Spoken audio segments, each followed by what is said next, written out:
pasaron las elecciones, por fin, estamos más tranquilos, pero quedan desafíos y retos. Hay mucho todavía por hacer y por decir. Ese proceso tuvo una alta tasa de abstención, sobrepasa el 50%, pero también hubo una persona muerta que no se ha esclarecido todavía el tema. Se habla de que fue por un dinero, están buscando al administrador del hospital Mojoso Puello. Hay una situación turbia ahí que todavía no ha sido aclarada. Pero también, aparte de eso, mucha gente se sorprendió de la victoria arrolladora que tuvo el PRM, tanto en lo presidencial como en lo congresual, pese a que ya habían encuestas en su mayoría, pues quedaban como ganador al señor Luis Abinader. Hay un reto muy importante que es el tema del COVID, el área de la salud, lo económico, el dólar que ya ronda los 60 por 1, la inflación. Y son muchos los males que este señor va a heredar de la situación precaria que entregará el presidente Danilo Medina después de una dinastía PLDista por más de 20 años.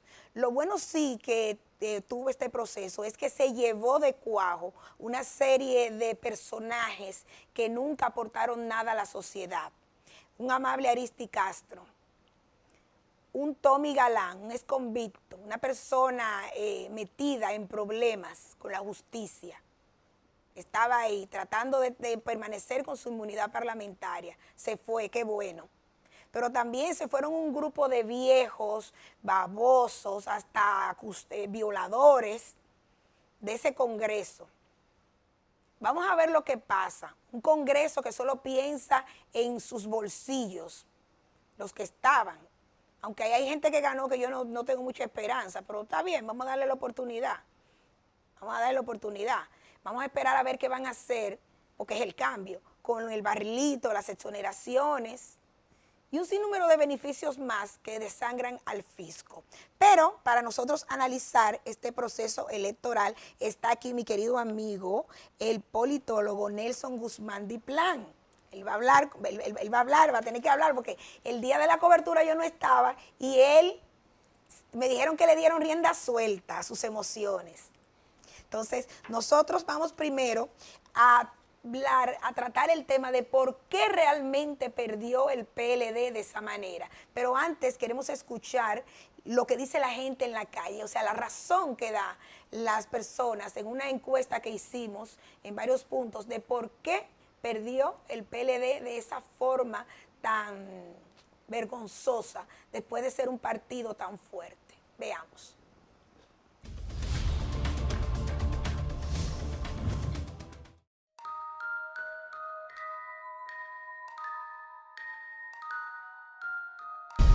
Hay quienes no podemos vivir en medio de la mentira, el engaño, la manipulación, la doblez, el irrespeto, la petulancia, el incumplimiento de la palabra empeñada, la simulación, la hipocresía y la desfachatez. Presento de manera irrevocable formar renuncia a mi condición de presidente y miembro del Partido de la Liberación Dominicana. Juré ante la tumba del compañero Juan Bosch que yo no sería arrogante, que no sería prepotente, que no me dejara llenar de vanidad personal, que me permitiera seguir el hombre simple y humilde que he sido toda mi vida. Y voy a cumplir. En el escenario donde hay más de 2 fuerzas políticas, es difícil ganar en primera vuelta en las elecciones. Es difícil, pero no es imposible. Y con los datos que uno tiene, Gonzalo tiene la posibilidad de irse en primera vuelta. Yo entiendo que el PLD perdió porque ya el pueblo quiere cosas nuevas.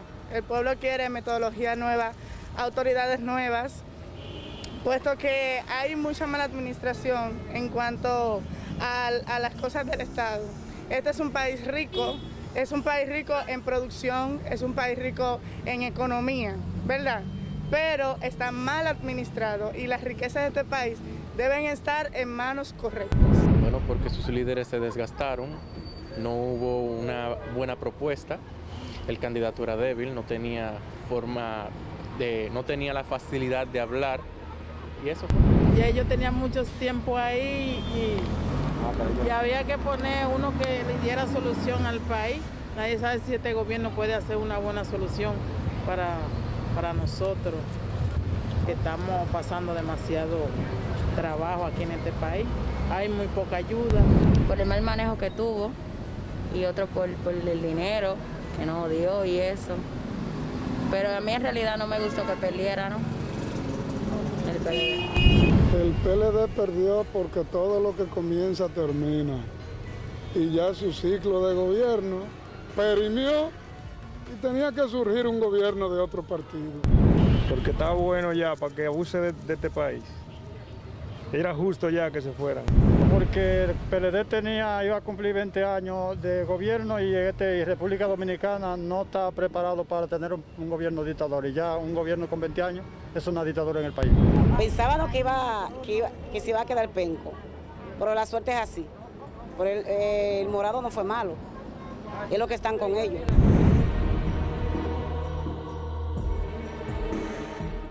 Luego de escuchar el parecer de la gente de por qué perdió el PLD de esa manera, por qué se fueron, por qué lo sacaron, entonces vamos a analizar ese punto con nuestro querido amigo, el politólogo Diplan. Vamos a ver, usted que es el analista, que es el especialista, ¿por qué realmente entiende usted, aparte de la opinión de la gente que hablan del desgaste, de la mala administración, de la corrupción, del tiempo de figuras ya fósiles ahí? Entonces, ¿qué piensa usted realmente de por qué perdió el PLD de esa manera? Mira, la razón fundamental por la que el PLD pierde es por cansancio. Es decir, la sociedad se cansó del PLD. La sociedad puede cansarse de manera acelerada o puede cansarse de manera lenta, pero en un momento determinado todas las sociedades se van a cansar. La República Dominicana tiene un sistema de partido bastante estable, por consiguiente, como el sistema de partido de la República Dominicana aparece en los primeros lugares en términos de solidez en el Latinobarómetro, en todos los sondeos que se hacen, todas las encuestas de opinión sobre la consolidación de los partidos políticos, eso hace que aquí un partido político pueda permanecer por un buen tiempo en función de que la gente no es muy volátil en la manera de pensar. Sin embargo, la sociedad está segmentada. O sea, un votante veleidoso. No, el votante dominicano, hay una franja que siempre será veleidosa, pero en sentido general, la manera de pensar del dominicano es muy conservadora.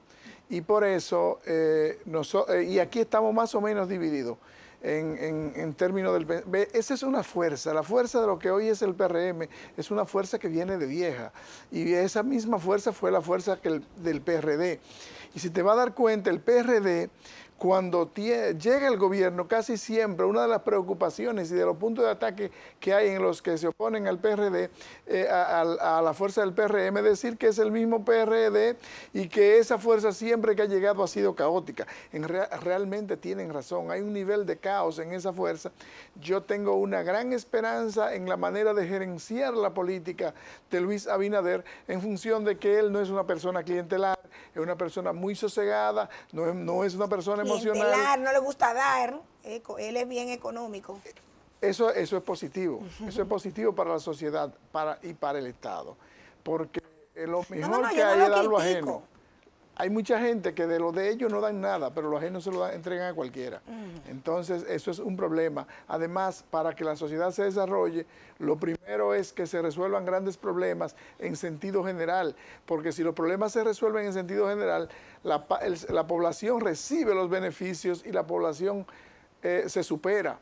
El clientelismo y las dádivas personales no resuelven nada. Estamos de acuerdo, pero es un modelo que está implantado, está ahí por mucho tiempo. O sea, hablarle a esa masa pobre, prácticamente indigente, de que viven en esos barrios, de que usted no va a dar, de que usted no va a ayudar, de que usted no va a ser clientelista, cuando tenemos un Leonel Fernández que cuando entró al gobierno en el 1996, que crearon el PEME, se agarró de que había una cantidad incontrolable en los barrios, que había que amansar, que había que aquietar.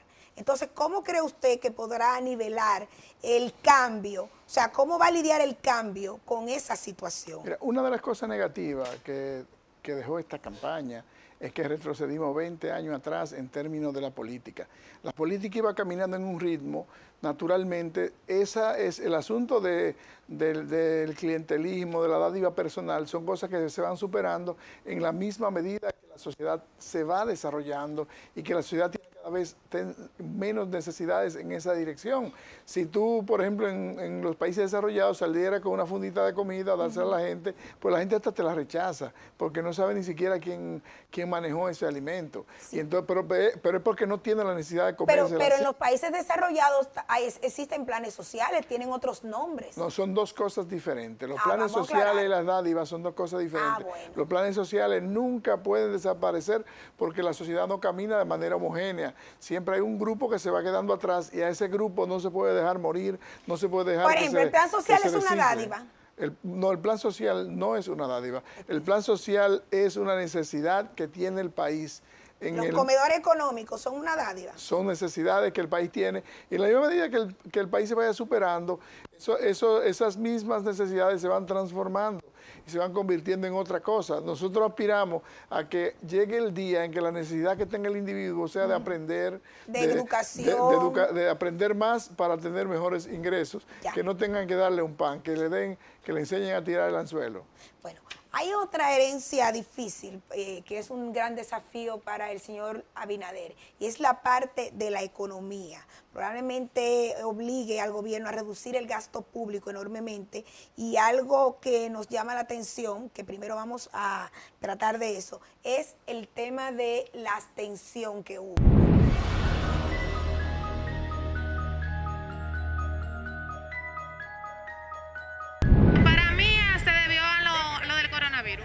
A la pandemia fue que se debió. La gente tiene miedo, porque este virus mata, este virus es peligroso. Este es un virus peligroso, esto mata. Eso se debió, lógico, a la pandemia. Mucha gente estaba decepcionada por la Junta y también por el miedo al coronavirus. Creo que las dos cosas influyeron. ¿A qué usted atribuye que esa gran cantidad de personas que sobrepasa el 50% no haya asistido a las urnas? Mira, muchas veces la clase política piensa que todo el mundo está en política. Y lo que tratamos ese tema, una buena parte de la gente cree que la mayoría de la gente está en eso, está en la expectativa política. Y no es así. La razón fundamental del nivel de abstención levantarse a un nivel tan elevado es principalmente el problema de la salud. La salud está de primero. República Dominicana tenía hasta estas elecciones un promedio de participación electoral que rondaba sobre el 70-73% de participación, lo que quiere decir que no hay nada diferente en esta campaña. En esta campaña lo que cambió el accionar de la gente fue conservar su vida. Mucha gente no le importa, van, hacen la fila, otros la motivan otro y van, pero otra gente, yo conozco muchísima gente que tú le decías, y te dices, sí, yo voy a ir para no entrar en controversia, pero no fueron, no querían hacer fila, no querían contagiarse. Hay mucha gente que está muy preocupada. Al COVID, no al desgaste del sistema político partidario del país, que las personas ya no confían en nadie, no creen ni en cambio, ni en progreso, ni en nada. O sea, si no, usted lo atribuye al COVID. Mira, la gente siempre ha creído y siempre ha dudado. Eso es una constante. No es cierto que la gente va a dejar, ya no cree, ya qué sé yo qué, ya va a cambiar. No, nada de eso. La sociedad se mueve de acuerdo a sus necesidades. La primera necesidad que tiene un ser vivo es seguir viviendo. Mucha gente se mete en temor. Por ejemplo, mi papá es un hombre ya bastante mayor y yo pensé que podía ir a votar, pero al estar en una cama ya con muy poca movilidad, deja el señor ahí tranquilo, claro, con esta que no vaya a votar, porque lo que él está haciendo es exponiéndolo. Y conozco muchos padres de amigos míos que no fueron a votar por uno mismo recomendarle, no, se mueva de ahí, porque eso puede causar un problema. Esa parte clara. Entonces vamos a ver, porque estamos contra el tiempo, vamos a hablar rápidamente de que hay muchos escapes. Por ejemplo, tenemos en el Congreso Nacional, que ya son mayoría, el PRM, y hemos hecho nosotros trabajos donde hay exoneraciones, barrilitos, o sea, una serie de beneficios que podrían ser eliminados y utilizados en mejoría de la gente. ¿Qué opinión le merece eso a usted? Mira, el asunto de la mayoría, bueno, verlo desde varios ámbitos.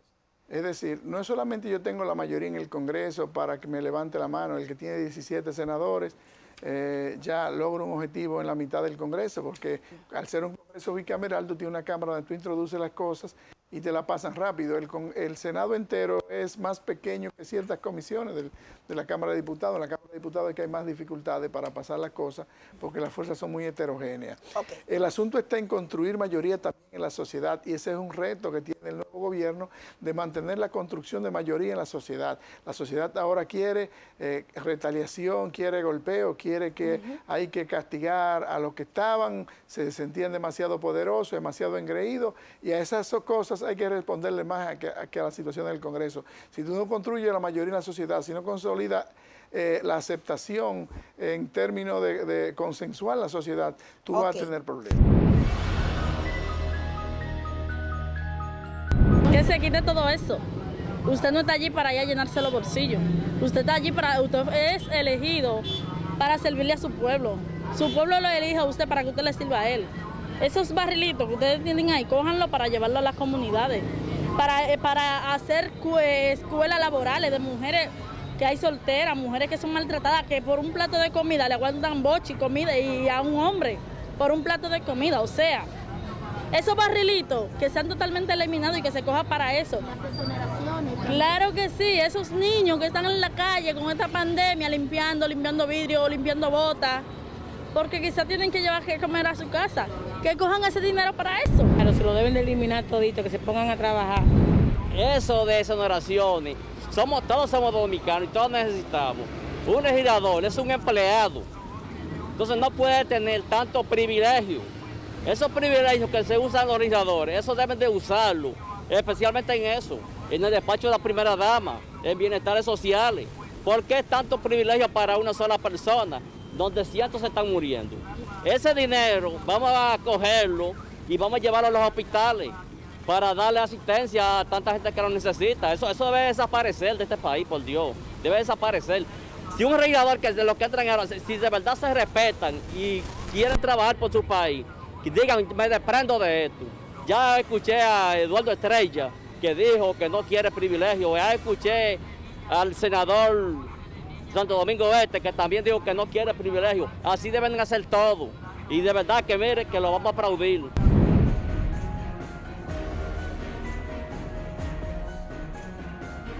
Me siento segura de que habrá un verdadero cambio. Esperamos que cumpla con todo lo prometido, eso que el pueblo quiere, y creo que por eso fue que votó por él. Lo dudo mucho. ¿Por qué? Porque una de las cosas que él prometió fue que los policías iban a cobrar el valor de $500. Eso va a ser imposible. Él no lo va a hacer. Además, en la condición en la que va a quedar nuestro país, ni Abinader ni ningún otro personaje que llegue va a hacer todo ese tipo de cosas. Aquí se necesita un gobierno que sea compartido con toda la sociedad completa, porque esto es un trabajo de todo, no de un presidente, ni de un equipo, ni de un partido. Es un trabajo de la sociedad dominicana completa, que se entregue todo a trabajar por el bienestar de este país, si queremos que esto siga hacia adelante. Esperemos en Dios que cumpla lo que él prometió, que en verdad ese es el cambio favorable para todos, no nomás para un grupito.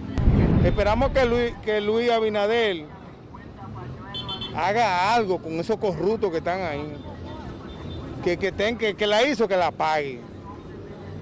No nos alegramos de más de nadie, pero quien sea, que no haya vaca sagrada, quien tenga que ir preso, que vaya preso. ¿Debe Abinader someter personas, funcionarios que hayan incurrido en corrupción? ¿Usted ¿Usted tiene esa esperanza? Sí, debe hacerlo. Quitarle el dinero. O sea, ¿qué piensa usted de eso? Meterlo preso y quitarle el dinero. ¿Cree usted que realmente habrá un cambio? Porque nosotros entrevistamos personas que dicen, bueno, sí, estamos esperanzados, pero hay otros que dicen, todos son iguales, va a ser lo mismo. Hay un reto fundamental, y es de cambiar cosas. Yo creo en la alternabilidad. Yo creo que esto ayuda a que los que se creían dueños de la voluntad y de los méritos ajenos sepan que el poder, el pueblo lo ostenta y que reside en un voto. Una persona es un voto, y usted tiene que saber que por muy fuerte que sea, mañana puede ser débil, y que tiene que actuar con moderación y con mesura. Ya para concluir, porque el tiempo es bárbaro en televisión, tenemos una noticia que ha motivado y que ha creado muchas opiniones diversas en las redes, y es que el despacho de la primera dama será eliminado y que será una oficina modesta. Algunos dicen, bueno, como que es lo mismo pero con otro nombre, oficina modesta, pero manejará los recursos. O sea, ¿qué piensa usted? La gente en la calle dice que no debe ser eliminado, que no le toquen los programas sociales. No, al contrario, el despacho de la primera dama es un despacho que debe de tener más recursos. Yo como pobre y como persona comunitaria he podido llevar a muchas personas de mi comunidad a resolver problemas muy importantes de salud grave al despacho de la primera dama. El quitar el despacho de la primera dama, como el quitar las ayudas sociales, el plan social, eso es catastrófico, eso no se debe. Si la primera dama no está en condiciones de asumir eso ahí, entonces que se ponga una persona y que asuma eso ahí. Por eso es algo demasiado importante, no puede desaparecer. No estoy de acuerdo. Debe seguir funcionando el despacho de la primera dama, porque bastante que ella ayudó. Para mí que no debería, pero Dios sabrá. Yo diría que siempre el despacho de la primera dama tuvo su desempeño y fue muy bueno. Entonces no sé por qué, pero ya serían decisiones de ellos, y yo mayormente no me gustaría tocarle, es decir, sugestionar las decisiones que ellos tomen. ¿Cuál es la opinión suya sobre esa noticia que dicen de que eliminarán el despacho de la primera Dentro dama? del Estado está una figura que se llama selectividad estructural, que es la capacidad que tiene el poder de seleccionar en qué rueda yo me muevo, hacia qué dirección yo me inclino. En este caso, el despacho de la primera dama llegó a ser una oficina macrocéfala, y la señora Abinader, desde antes de llegar a ser presidente electo, don Luis, ella decidió que ella no quería un tipo de accionar así. No quiere decir con eso que se vayan a quitar los programas que se despachaban desde allí, porque muy posiblemente se les recortaran a otras oficinas para que lo manejara la primera dama, y eso era un zaguán del presidente. Entonces, lo que quiere decir que ellos quieren una vida más privada, con mayor nivel de libertad de movilidad en términos de sus relaciones particulares, de relación de esposos, y esas oficinas van a estar operando a través del Ministerio de Salud Pública, del Ministerio del Ministerio de otros tipos de ministerios que siempre han funcionado. Quizá el mismo presupuesto con otro nombre. Bueno, pero se elimina una burocracia. Porque la otra aparentemente. Diplan, gracias por tu participación. Eso. Vamos ahora a hacer contacto con el economista Ciriaco para que nos explique, Ciriaco Ramírez, para que nos explique un poquito sobre esta economía que recibirá Luis Abinader el 16 de agosto, y con algunas opiniones de las personas, pues concluimos. A ustedes sigan disfrutando del programa. Gracias por aceptar la invitación. De verdad que sí, tú eres de los míos. Vamos a esperar a ver si es verdad que va a haber cambio. Yo como que estoy un poquito incrédula, pero vamos a esperar. Yo creo que los retos que va a enfrentar el próximo gobierno del licenciado Luis Abinader los podemos dividir en retos en el corto plazo y retos en el mediano y largo plazo.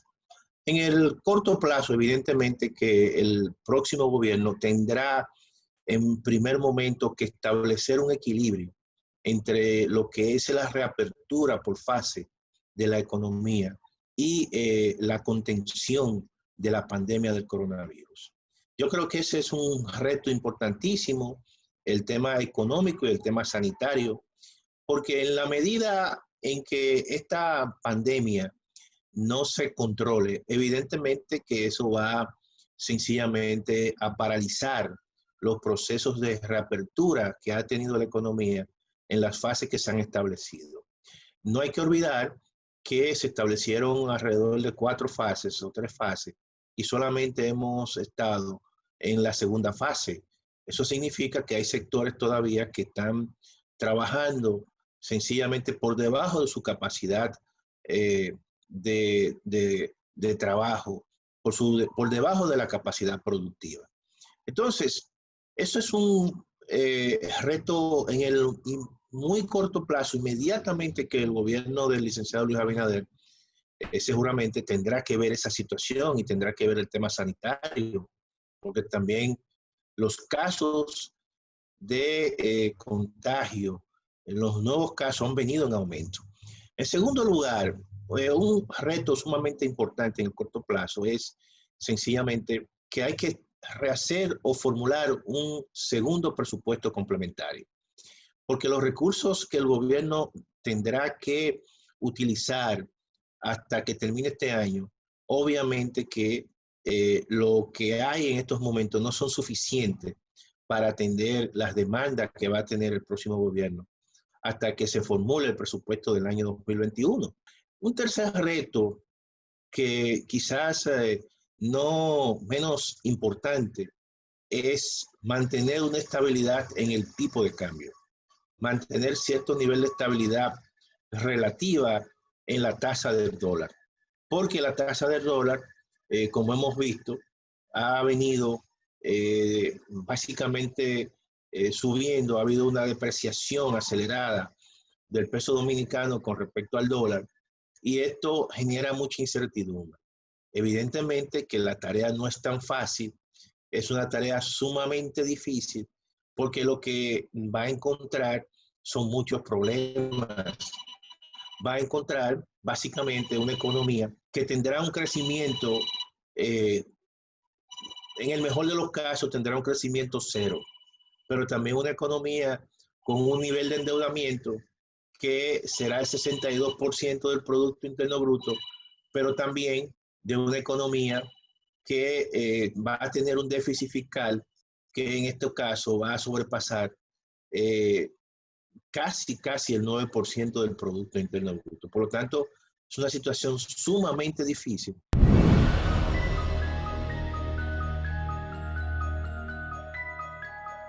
Bien, yo lo encuentro, lo ha manejado bien hasta ahora. Bien, ha manejado bien. ¿Ha manejado bien? Sí, se ha manejado bien. Podríamos decir que de un porcentaje del 1 al 10 yo le doy un 4, porque no me siento muy a gusto cómo se han manejado muchos temas en lo que es el sistema comunitario, con la comunidad.